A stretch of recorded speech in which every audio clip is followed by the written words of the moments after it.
Hey guys, if you're new here, I'm Sandy. I make clothes and today we're going to talk about a very cool piece of clothing, the Folklore Sweater. So I first saw this sweater when it came out, obviously with the album, and I'm not like the biggest Swiftie in the world, but if Taylor Swift brings something out, you gotta listen to it because you're probably just gonna, if you listen to the radio ever, you're gonna hear something anyway. And it's just, yeah, it's always like interesting to see what she's up to, especially now that she's kind of like, I do my own thing, and I really like that. So I liked the sweater a lot, like the cardigan. I did have some issues with it though. First off, it was 50 bucks, but that I think is probably what a sweater like that costs, so that's fine. Like, you shouldn't be able to buy something like that for, 4 or 5 euro. That's, no. So it's 50 USD. It, plus whatever it costs to ship and whatever I'd have to pay on duty when it comes. It was, look, there's a sizing issue. It came, I think, in small, medium, large, extra large, and 1X, 2X. But it put on the, thing, which I like that they did this. It put on the site that in the video, she was wearing a large, extra large, or a medium large, one of the two, but she was wearing kind of like the second size up. And if Taylor Swift, a very thin woman, was wearing the large medium, or the medium large, or the large extra large, and I was here, a plus size woman, buying the 1X, 2X, it's probably not gonna fit, and it's probably not gonna fit in the way I want on top of that. So I know now they've added a 2X, 3X, but it's not on the size chart, so I don't know. I'm not going to buy something if I don't know what size it is. My third issue was fiber. It's a synthetic, and I do think synthetics have their place. Don't get me wrong. I'm not like mad at acrylic all the time, but I just don't know if acrylic has a place with me. The last thing I knit in acrylic, it's a sweater, and it's still just sitting in pieces. And I do think a large part of that is I just don't like working with the acrylic. Synthetic fibers are plastic. In the wash, they leach out plastics and put them through like the, ecosystem and stuff. And it's just, I don't want to wrap myself up in plastic. I want to wrap myself up in something soft and lovely. And my kind of last issue with it, and this is something that may seem really nitpicky, but when you start making your own clothes, you kind of just don't have the patience for details that aren't exactly what you want. Because then the question doesn't become, well, that's what's available. It becomes, no, this is what I want, and I'm going to get what I want. So first off, it does have her branding on it, which, like, I don't know. I like that it's not like a band shirt, don't get me wrong. I like that she's doing something kind of different with it. But at the same time, I don't know if I need to be, like, repping Taylor Swift all the time. And there's like stars on the elbows, and that's one part I love about this cardigan, but they're gold, or they're silver. I prefer gold. So yeah, so if I make it myself, I can do it whatever color I want the stars to be, they'll be. So yeah. And the last reason, honestly, I just think it'd be fun to knit. I like knitting. I want to make it, if I can make it myself. You just don't get years and days of fun from ordering something online. Unless it's like a board game, then maybe. Well, you know what I mean. So, for all those reasons and so much more, I decided I'm going to attempt this. So in August, when it first came out, I like tried to make a chart, and I realized I don't know enough about sweater knitting. I don't know enough about cabling to do this. So I've kind of been like creeping new patterns and seeing if there's one that's kind of like sort of similar. But I wasn't really able to find anything to like on the nose of what I wanted. So yeah, like I had the yarn. So this is Rico Design Creative Cotton Aran. I bought this for another project, so a lot of it is in frog balls. And that's one of the issues with this. I'll get into that later. Anyways, the pattern. So after like months of hunting, kind of like being on the lookout, Lion Brand finally released one. It's a free pattern, which I love, and it's literally called the Folklore Cardigan. They're not even trying to like hide what they're doing there, which is fine. I respect the blatancy. When I first saw this, I ordered my stars, which I love. And then I knew I had the natural, because I think she has 2 sizes. I don't know if I'm going to use the 2 sizes because I don't like that they're not exactly the same color. I might use just one. But yeah, I just got these on AliExpress. They were really cheap. And yeah, stuff like this is very hard to find in Ireland. So, and you pretty much, when you do, just gonna be buying the same one from the same factory in China anyway. So yeah, and so then I also went and I bought 5 skeins of this, but I can only find 3. So that's one of the issues, is that we've been renovating and I have no idea where all of this is in my house.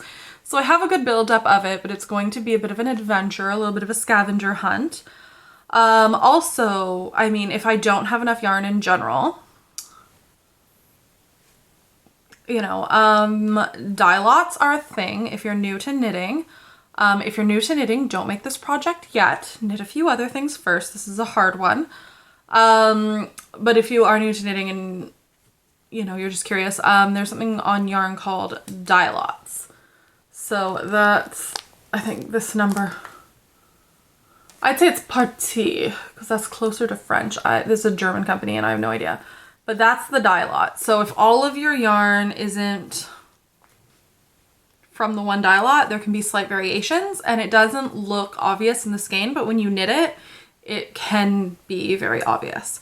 However, I feel like this is a natural color and it's a big company. So I just find big companies tend to be a lot more consistent in their dye lots because they can be. It's not like, you know, you're one person sitting around putting yarn on yourself. Not like dyeing yarn is a job you sit around and do. It's a very involved process. But it, yeah, you know, you have a bit more control over things when you're doing big vats. Like my dye pot is not, it's smaller than the pot I make soup in. So like, you know, you're not going to get the same consistency as you would when you have a big company like this. And it's a natural color. If my backup plan here is if I do have to buy some and you can tell the difference, I'm thinking what I might do is I'll buy some like beige dye, or even I might just tea dye it. Not so much that it actually colors it, but just enough so it kind of emulsifies. It's such a terrible word. Just enough so it like emulsifies the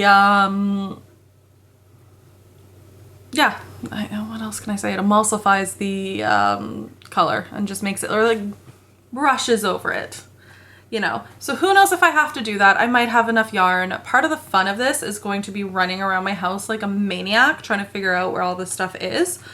So that'll be fun. I run around my house like a maniac a lot. I mean, that's not new. But anyway, so yeah, so that is it. I've already started this project a bit cheekily. I did take videos of me getting gauged. There was a bit of an issue because I don't have the needles that they want, but I'm kind of happy about it. But that's a whole other thing. I have a video about it.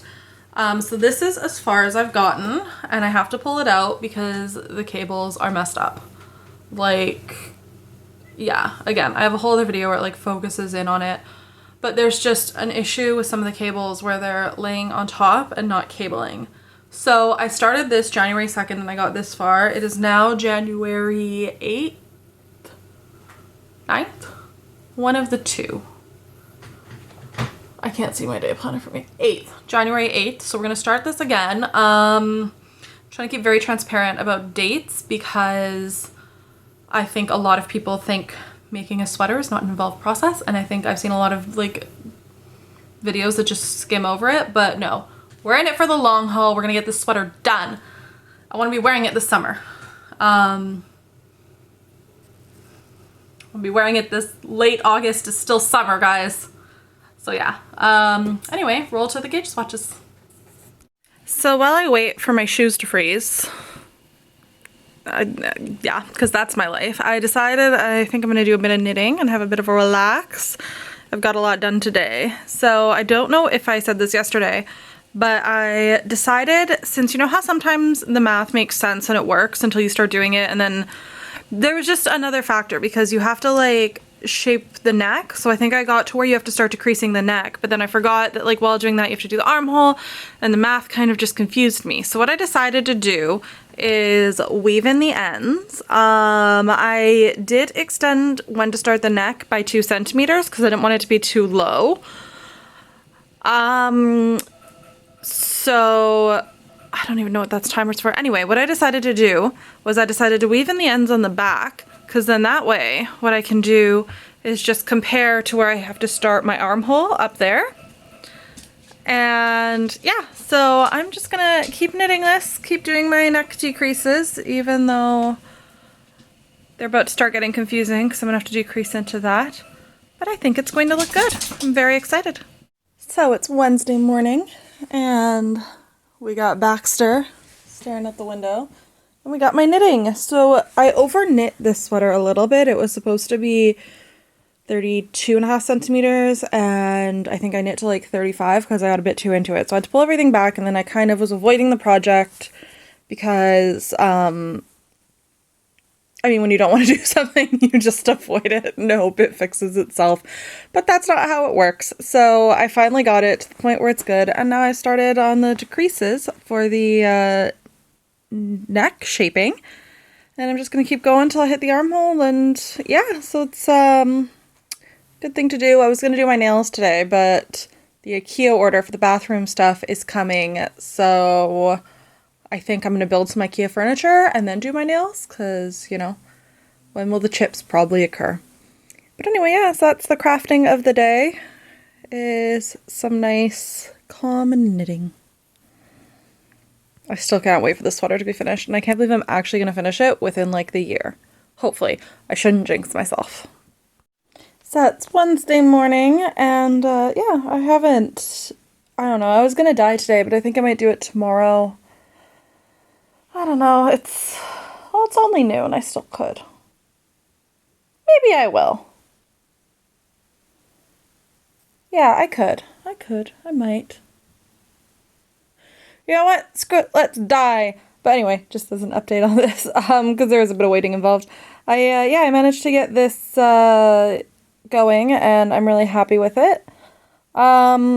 I don't know, when I redid the other one, suddenly it just all worked out, and now I'm just doing it 1 row at a time as opposed to that weird like 2-row thing I was doing. So I don't know what happened there, I don't know what I did, but it all worked out, so it's fine. And they want to see.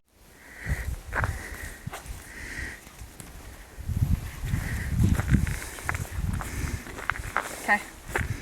That's all? Yeah. I did it. I finished it. I'm so excited. I actually finished it ages ago, but I'm only getting around to filming it now. I wore it out the other night. It's really cute. I did these little gunmetal metal buttons that are great, but they make a lot of noise. But this sweater's also plastic free, which is kind of my fave. So, you know. But yeah. It's done. It's done. I made the sleeves a little bit too long. I'm pretending that's intentional because I do like have a tendency to Anyway, let's talk the pattern. So it is the fit I wanted, where it's a little bit baggy and good. I'm happy I did the gauge swatches, even though they almost killed me. But I think that's just gauge swatches, you know what I mean? Again, yeah, the pattern, but I heard already like knit so far.